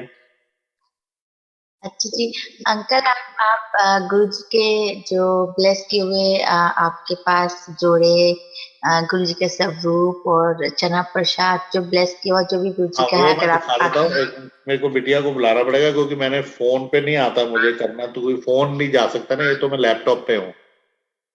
ठीक है। 1 सेकेंड। हाँ जी, आप हो जाइए लॉगिन, अगर फोन से होना है तो। कभी संगत बढ़ जाए, वो तो शुक्राना महाराज जी के संगत बढ़ाएं। तो अगर आप लॉगिन ना हो सके, परमात्मा करे संगत बढ़ती रहे, गुरु जी पढ़ाते रहें।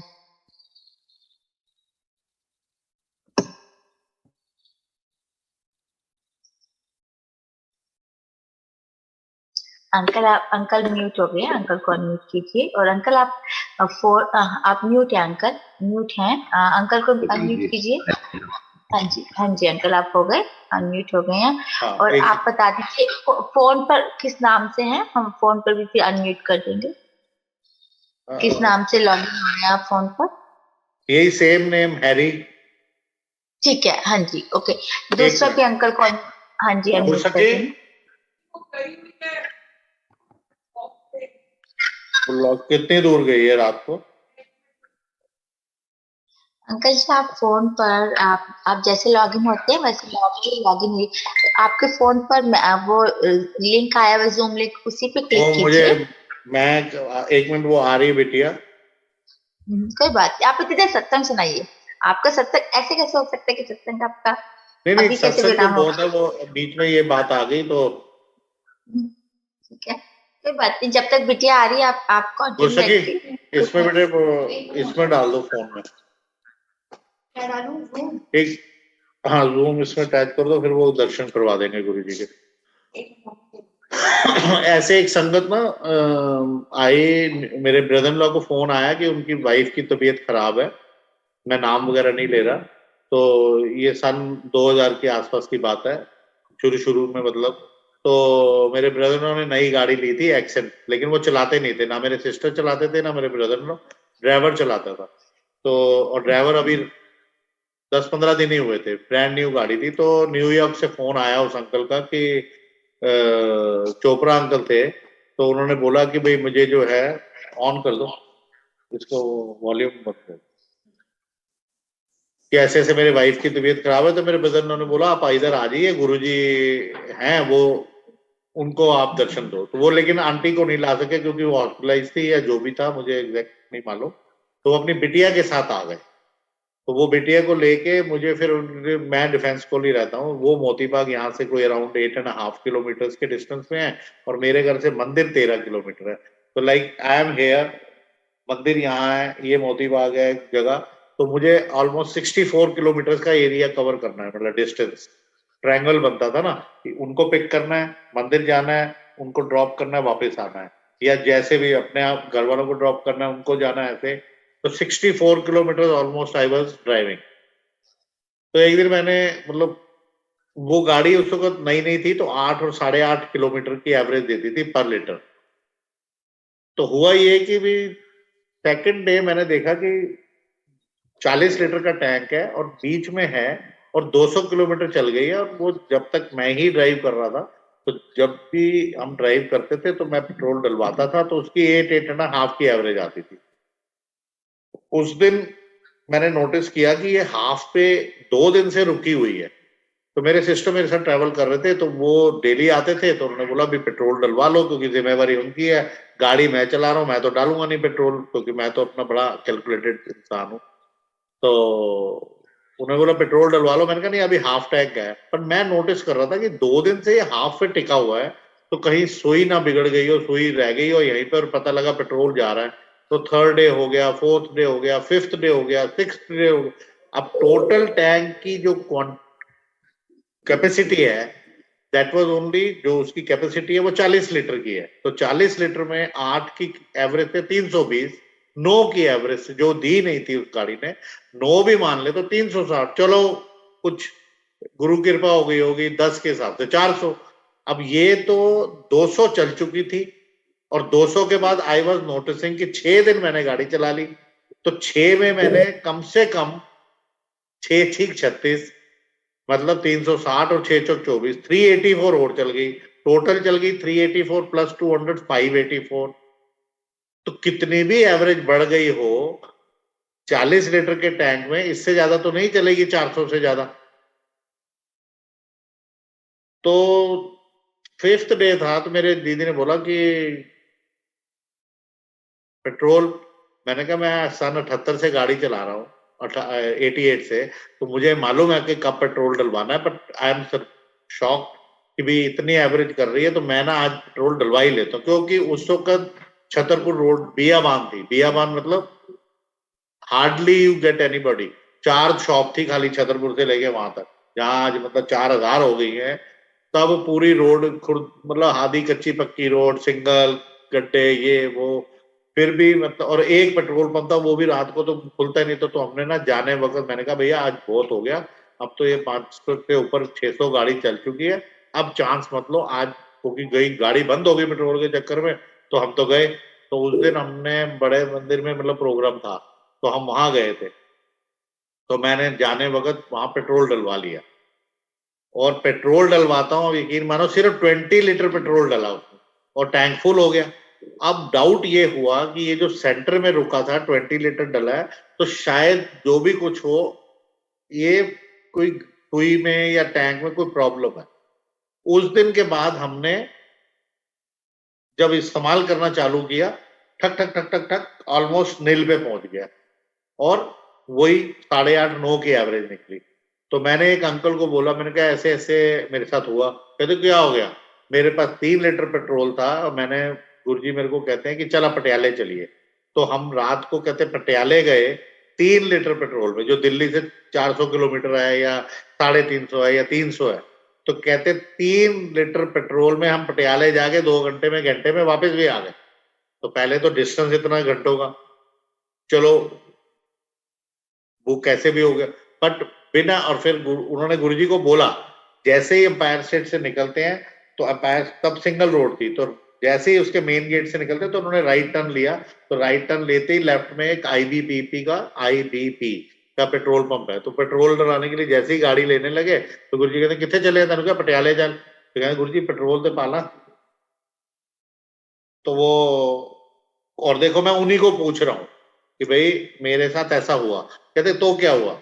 मैं पेट्रोल डलवाने लगा, गुरुजी ने क्या, गुरुआ नाल गड्डी फूका नाल चल दी है, पेट्रोल नाल नहीं चल दी, चल चल तू।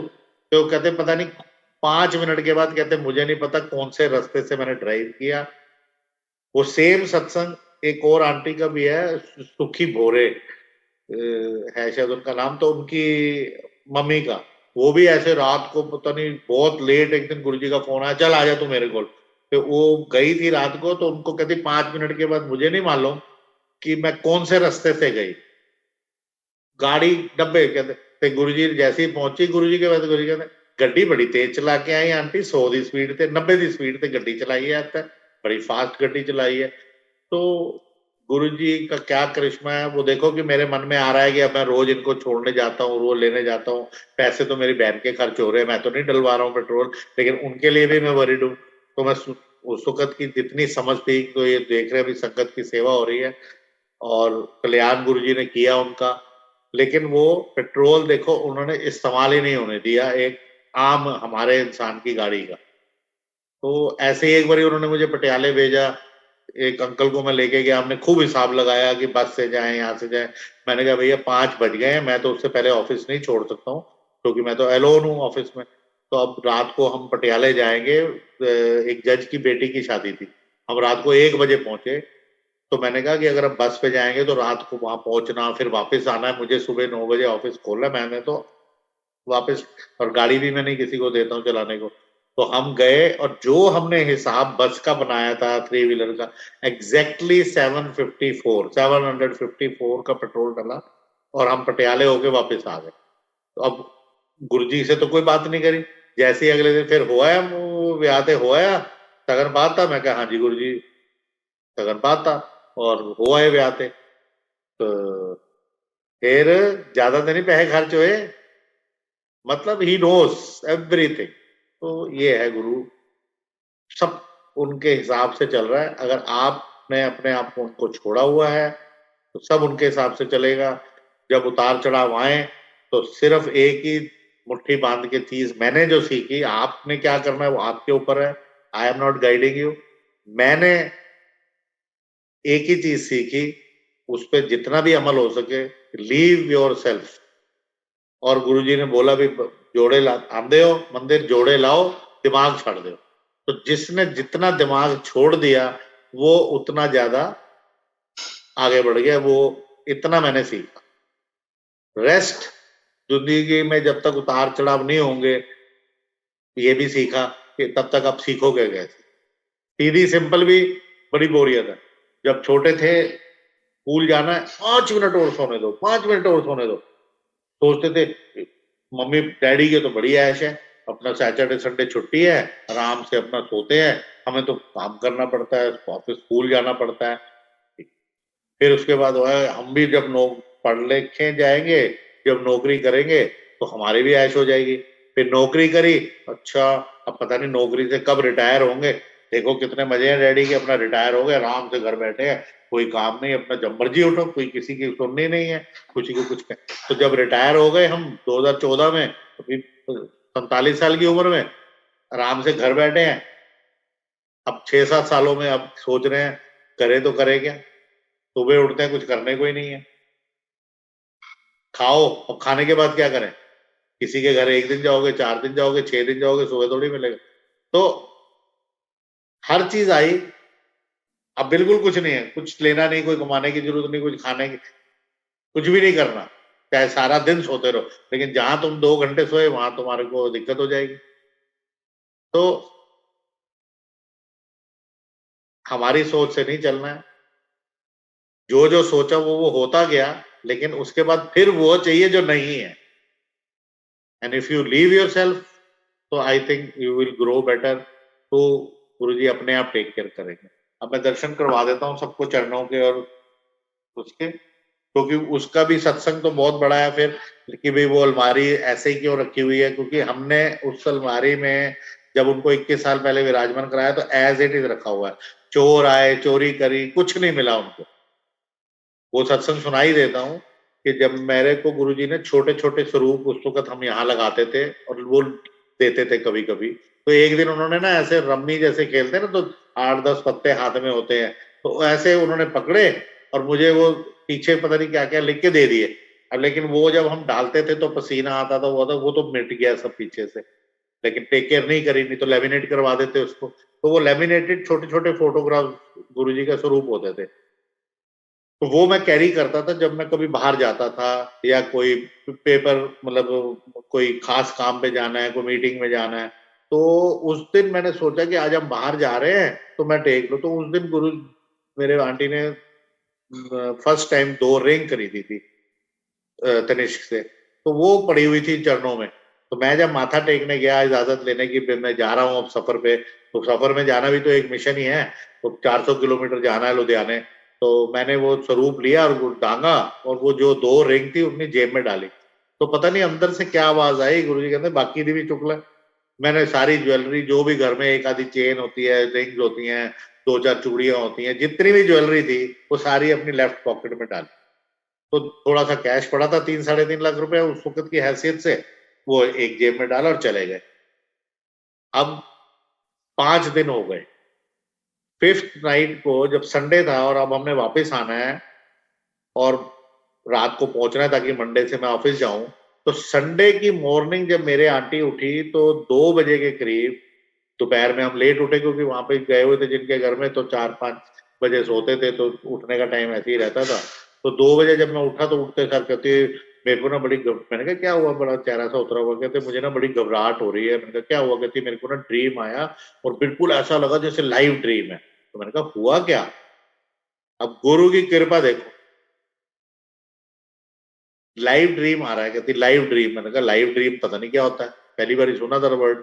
तो कहते वो ड्रीम आया मेरे को, तो हुआ क्या, कहते हमारे घर में ना चोरी हो गई। मैंने कहा अच्छा क्या हुआ उसमें, कहती दोनों कमरों में सामान बिखरा हुआ है और गुरु जी की जो अलमारी है वो 6 फुट आगे है। तो मैंने कहा उसका क्या मतलब, कहती पता नहीं उनको ये लगा होगा, खुद ही बयान कर रहे, कह रहे उनको ये लगा होगा कि शायद कुछ मिला तो है नहीं, मतलब वो ये इसके नीचे तहखाना होगा अलमारी के नीचे। तो मैं हंस रहा, तो कहती है आप हंस रहे हो, आपको वो नहीं हो रहा, डर नहीं लग रहा। मैंने कहा किस बात का डर, सब कुछ तो मेरे पास है, फिर क्या तो मैंने एक पॉकेट में से अपना रुमाल निकाला, उसकी गठरी खोली, तो कहती है आप सारी ज्वेलरी साथ लेके आ रहे हो। मैंने कहा हाँ, इधर से मैंने कैश निकाला, इधर से ज्वेलरी निकाली, कहती है आप सब कुछ साथ लेके आए हो। मैंने कहा हाँ, मैं तो जहान है, हम नहीं कुछ नहीं, तो मैं तो सब साथ ले आया। और चलो बात आई गई हो गई, शाम को निकले तो एक और रिलेटिव को हमने कहा आधे घंटे के लिए चाय पी के और दिल्ली की तरफ निकल जाएंगे, रात को 12-1 बजे पहुंच जाएंगे, कोई प्रॉब्लम नहीं है। तो जब हम उनके घर में गए तो वो नाराज हो गए कि भाई आप 5 दिन से लुधियाने आए हुए और हमारे घर में आए नहीं, और जिनके घर में 5 दिन रुके वो तो रिश्तेदार भी नहीं है, तो आपको तो आज हम जाने नहीं। और फिर प्यार इतना दिखाया कि हमारी गाड़ी अंदर गेट के अंदर करके और अपना गेट लॉक कर दिया। तो इतना प्यार कोई मिलेगा तो मैंने कहा चलो यार सुबह 5 बजे निकल जाएंगे। लेकिन रात को 11 बजे मेरे दीदी का फोन आता है, तो बड़े अच्छे से उन्होंने बात करी, ज्यादा घबराना मत ये वो करके। तो मैंने कहा बोलो क्या हुआ? कहते तेरे घर में ना नीचे चोरी हो गई, और वो सेकंड फ्लोर पे ही रहते हैं। मैंने कहा चोरी हो गई? मैंने कहा अच्छा, तो तू घबरा मत घबरा। मैं कहा कोई बात नहीं, तुम भी मत घबराओ, मैं भी नहीं घबराता, कोई बात नहीं। अब ये बताओ कि सामने उस वक्त जो फैशन था कि ड्राइंग रूम में जो आपका वो होता है रेफ्रिजरेटर, वो ड्राइंग रूम में रखते थे, आजकल किचन में चला गया जैसे जिसके पास जगह है। तो कहने लगे, मैंने कहा, मैंने उनको पूछा, मैंने कहा फ्रिज है? कह रही हाँ है। तो हमने ना एक ही टीवी था हमारे पास, तो हमने जान के दूसरा नहीं लेते थे कि ताकि बच्चे और हम जब भी बैठे, डैडी क्योंकि बुजुर्ग है तो एक इकट्ठे बैठेंगे, तो वो एक ही जगह टीवी होगा तो बच्चे इसी प्रकार बैठेंगे, टीवी देखेंगे ही देखेंगे। तो एक ही टीवी। मैं कहा टीवी है? अब उसको गुस्सा आया, कहती तू मजाक कर रहा है। अरे मैंने कहा भाई जो चीज पूछ रहा हूँ वो है, बाकी सब कुछ मेरे पास है। कहती क्या मतलब तेरे पास है? मैंने कहती तू सब साथ लेके गया हुआ? मैंने कहा हाँ, मैं तो जो कुछ था साथ में कैरी कर लिया। उस वक्त अचानक प्रोग्राम बना था। तो देखो गुरुजी कहा कि मत्था टेकने गया था अच्छे भाव से। अब यही सोच मतलब ये है कि भाई सब कुछ बच गया, चोर आए। और हुआ क्या कि 8 बजे मेरे सिस्टर, चाबी उनके पास ही थी, वो आए थे 8 बजे के करीब, तो उनको जाना पड़ गया। तो वो ऊपर जाने के बजाय फटाफट मेरा ताला खोला और अपना पर्स और वो रख के चले गए। उनका पर्स में जो 2,500-3,000 कैश था या 3,800 रुपए और एक टूटी हुई चेन पड़ी थी, उन बेचारों का 8-9 हजार रुपए का नुकसान हो गया।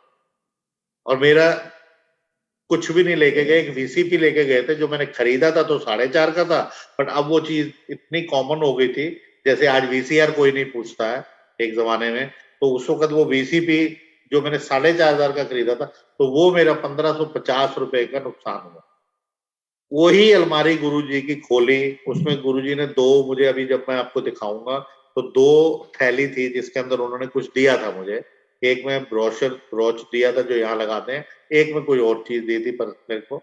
और गणेश जी की जो उस वक्त मैंने 7-8 हजार रुपए में वो खरीदी थी गणेश जी की मूर्ति, ना उन्होंने उसको हाथ लगाया। अब रहे होंगे हिंदू तो आस्था आ गई होगी। और नीचे मेरे मम्मी का पर्स पड़ा था, वो आज भी एज इट इज पड़ा हुआ है, उसमें आज भी वो चीज, सिर्फ उसमें बैंगल्स नहीं है, और जो भी कैश है वो आज भी 20 सालों से उसी में ही पड़ा हुआ। तो वो, ना उन्होंने वो पर्स छेड़ा, उन्होंने एक ऐसे होता है ना वो पुराना जो हम साड़ियों का बना देते हैं, कोई बैग या कपड़े का बना देते हैं और उसमें अच्छी अच्छी वाली साड़ियां ऐसे फ्लैप करके रख देते हैं, तो वो उन्होंने निकाला तो पर्स नीचे गिर गया और वो बैग उसके ऊपर, कपड़े उन्होंने उठाए नहीं, पर्स उन्होंने लिया नहीं, तो उसमें 4 बैंगल्स थी जो मुझे पता ही नहीं था। वो आज भी एज इट इज 20 सालों से वहीं पड़ा हुआ, हमने हाथ ही नहीं लगाया उसको।